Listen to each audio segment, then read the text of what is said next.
The chandeliers dripped light, a cold, crystalline rain over the sea of black tuxedos and jewel-toned gowns. In the grand ballroom of the Astoria Lux, wealth was the air everyone breathed, thick with the scent of expensive perfume and the faint, metallic tang of ambition.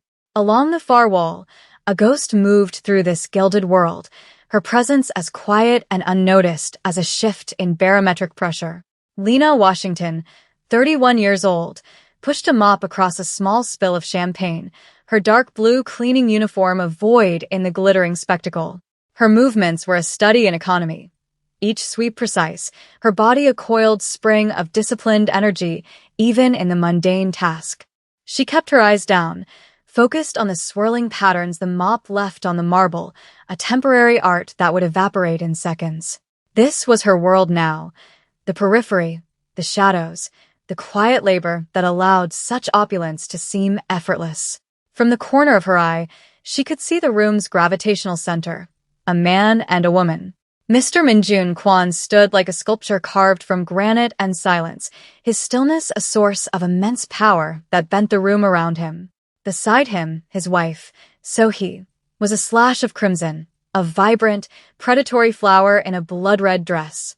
Her laughter was sharp, a sound that demanded and received attention.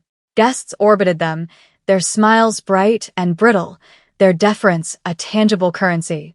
Lena saw the invisible lines of this ecosystem, the rigid hierarchy that placed the woman in the red dress at the apex and herself, the cleaner, at the absolute bottom, a necessary but unseen component of the grand machine. She was used to being invisible. In another life, she had craved it. Here, it was simply a condition of employment. The delicate symphony of the gala faltered on a single, clumsy note. A young waiter, his face slick with the sweat of anxiety, navigated the dense crowd with a tray of wine glasses. He swerved to avoid a laughing guest, and his elbow connected with So-hee Kwan. It was barely a bump, but a single drop of ruby liquid leaped from a glass and stained the bodice of her red dress, a darker spot on the perfect silk.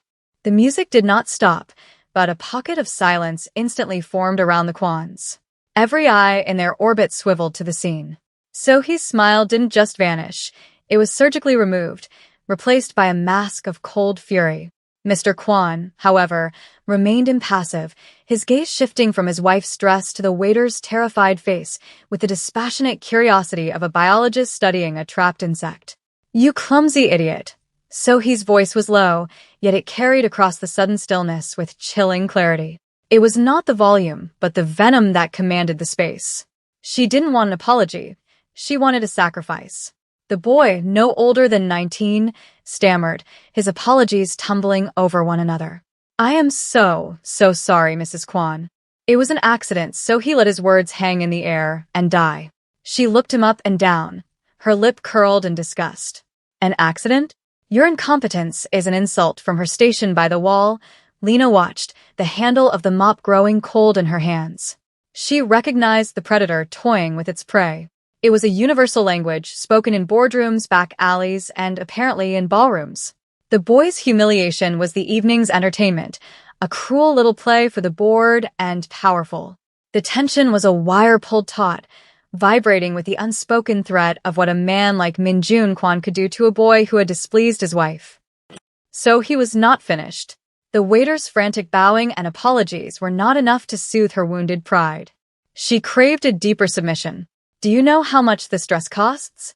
It is more than you will make in a year of sloshing drinks for your betters." She took a step closer, forcing him to shrink back. The crowd watched, a silent, captive audience. Some faces showed a flicker of pity, quickly suppressed.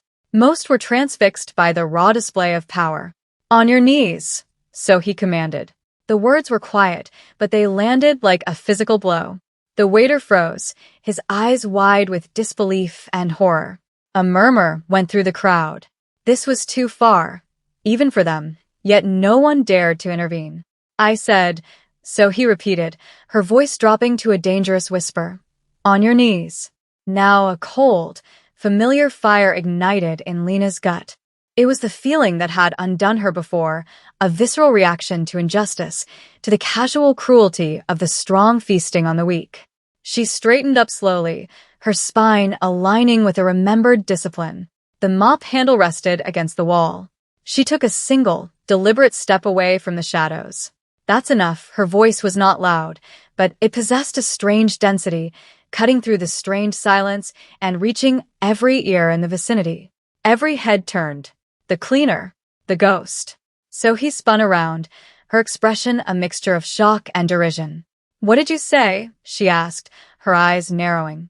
Lena met her gaze without flinching, her own eyes dark and steady. "I said, that's enough. He's just a kid. Let him go for a moment." So he seemed too stunned to speak. Then, a sharp, ugly laugh escaped her lips. The sheer audacity was amusing. She glided towards Lena, circling her, her red dress flowing around her like blood in water.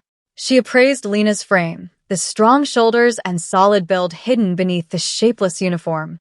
"You," she sneered. "Want to play the hero? A cleaner?" She gestured to the open space on the dance floor, a malicious idea blooming on her face.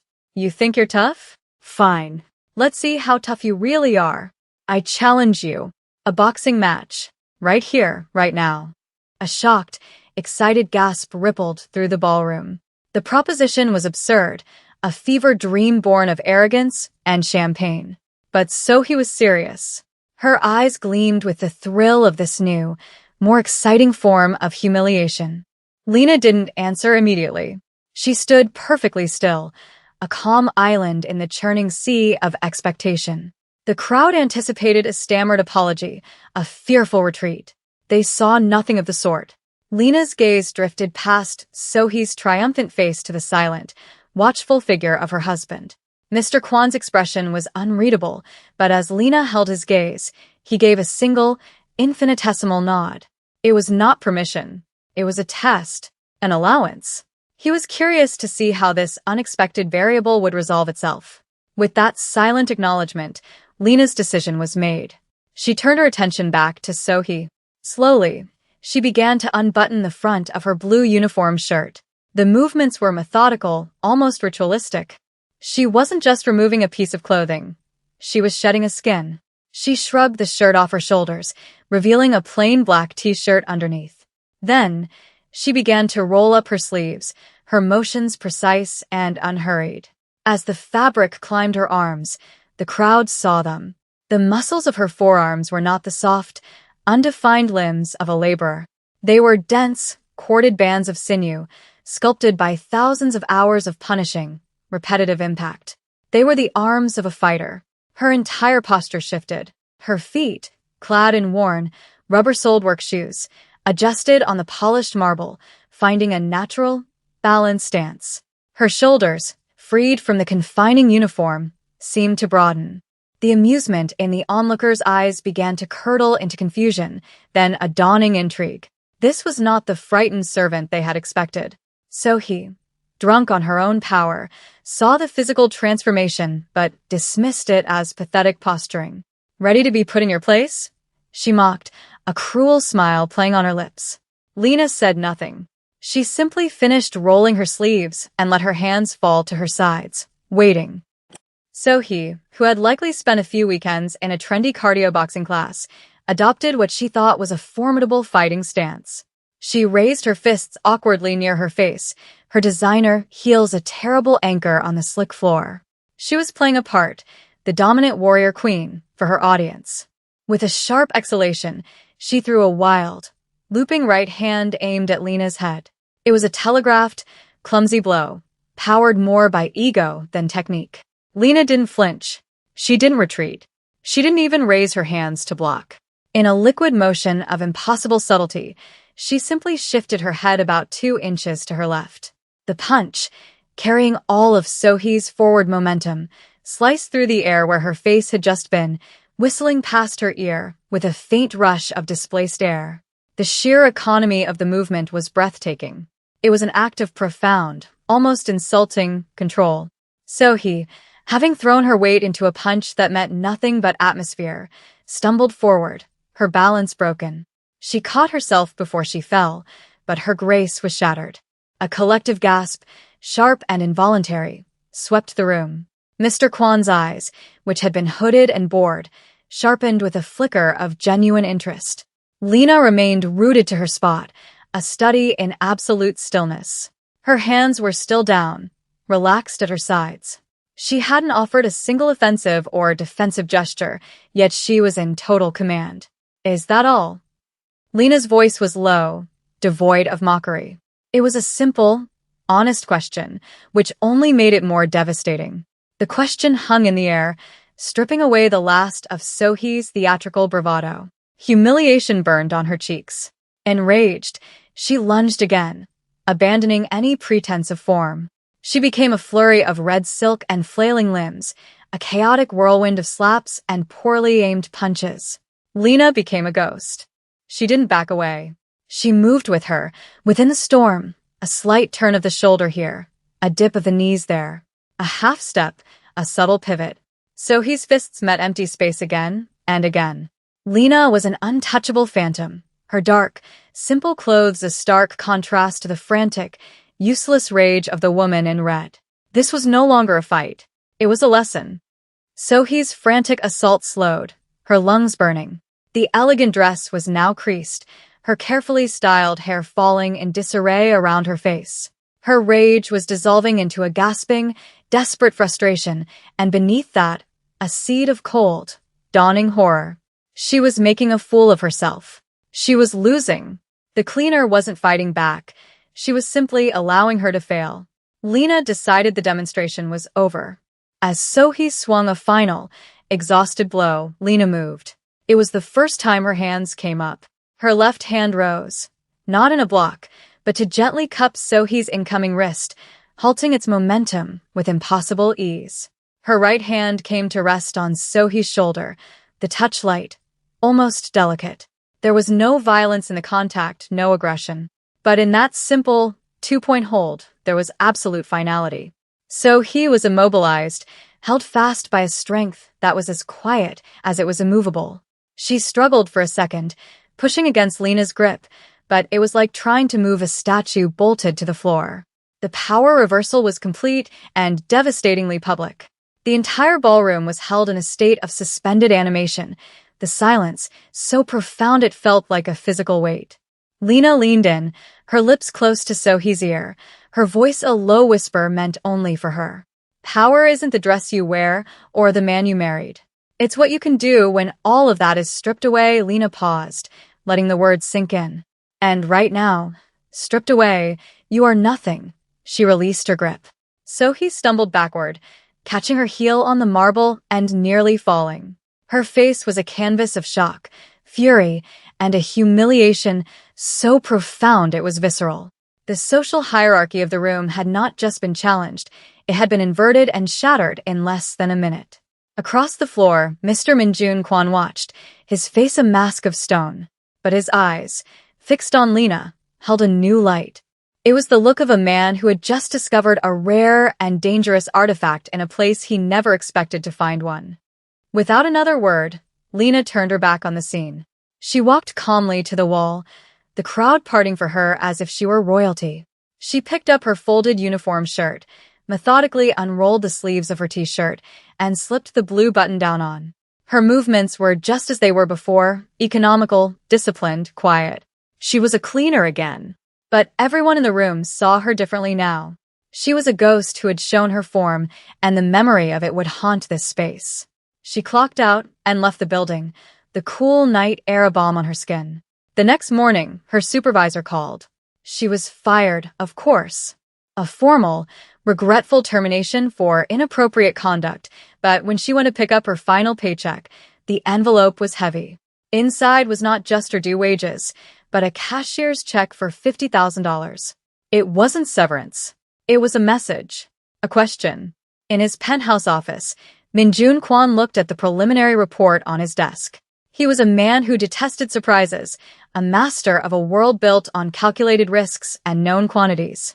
The cleaning lady was an unknown, and he could not tolerate that. Find out who she is. He had commanded his most trusted aide. Everything, the investigation was swift and efficient. The aide returned hours later, placing a thin file on the polished mahogany. Inside were old newspaper clippings, faded promotional posters, and links to grainy, low-resolution videos from 5 years ago. Her name is Lena Washington, the aide reported, his voice neutral. But that's not who she was. In the ring, they called her the Ghost, undefeated welterweight champion of the world. 27 fights, 27 wins, 20 knockouts. He slid a photo across the desk. It showed a younger Lena, her face bruised and swollen but her eyes blazing, a championship belt slung over her shoulder. She retired 5 years ago, abruptly, after her last title defense against Maria, the Hammer Flores. She put Flores in a coma for 3 days. They said she could have killed her. Washington vacated the title, paid Flores's medical bills with her winnings, and disappeared. Mr. Kwan looked at the photo, then back at his aide. She walked away from it all? Yes, sir. It seems she was afraid. Not of her opponents. She was afraid of herself now, he understood. The impossible calm. The absolute control. The refusal to strike. It wasn't weakness. It was the restraint of a predator who knows the devastating power of its own teeth and claws. So-hee Kwan did not share her husband's newfound respect. She was trapped in a prison of her own making, her name now a punchline in the elite circles she fought so hard to dominate. The story of the cleaner who had effortlessly humbled her spread like wildfire. Her authority was gone, replaced by whispers and mocking smiles. She demanded that her husband exact revenge, that he crush this woman who had dared to defy her. But Min Jun was intrigued, not angered. He saw in Lena a discipline that mirrored his own, albeit in a different arena. He forbade any action against her. She has earned her peace, he stated, a declaration that felt like a betrayal to his wife. So-hee's power had always been derivative, a reflection of her husband's. With his refusal to act, she felt that power slipping away even within her own marriage. Consumed by rage and a desperate need to reclaim her status, she decided to act on her own. She bypassed her husband's top enforcers and used a pair of lower-level thugs, men whose loyalty was cheap and whose methods were crude. This wasn't about a fair fight. This was about punishment. A few days later, Lena was walking home from an interview for another cleaning job. The streetlights cast long, distorted shadows down the quiet residential street. As she passed an alley, a car screeched to a halt behind her. 2 large men got out, their intentions clear in their aggressive posture. They moved to corner her, blocking her path. The air grew heavy. This was not the ballroom. There was no audience, no rules, no pretense. This was the world she had run from. The first man lunged, reaching for her. In the ballroom, she had evaded. Here she did not. Her left hand shot out, deflecting his arm while her right foot stomped down hard on his kneecap. A wet, cracking sound echoed in the alley, and the man screamed, collapsing. The second man, momentarily stunned, charged forward. Lena pivoted, her body a blur of motion. She didn't throw a punch. She drove her elbow upward into his jaw as he came in. The impact was sickeningly solid. His eyes rolled back in his head, and he crumpled to the pavement, unconscious before he hit the ground. It was over in less than 5 seconds. Brutal, efficient, final. She looked down at the 2 broken men, a cold, familiar sickness rising in her throat. This was the part of herself she had tried to bury. She turned and walked away into the darkness, her stride unbroken. When she got to her small apartment, she pulled out her phone and dialed a number she hadn't called in years. An old, gravelly voice answered on the second ring. "Pops," she said, her own voice tight. "It's Lena. I think I'm in trouble." Min Jun Kwan was a patient man, but his patience had its limits. When he learned of his wife's flagrant disobedience and the spectacular failure of her brutish attempt at revenge, his fury was cold and absolute. The 2 thugs were dealt with in a way that ensured they would never fail or serve anyone again. His wife was confined to their penthouse, stripped of her access to his resources, her powerlessness now a stark and inescapable reality. The dishonor she had brought upon his name had to be cleansed. But this was a delicate matter. Lena Washington was not a common adversary to be crushed. She was a unique force to be understood and neutralized with respect. He did not send more thugs. He sent a black sedan with a polite, impeccably dressed driver, who found Lena as she was leaving her apartment the next day. The driver bowed slightly. "Ms. Washington," he said, his tone deferential. "Mr. Kwan requests the honor of a meeting with you.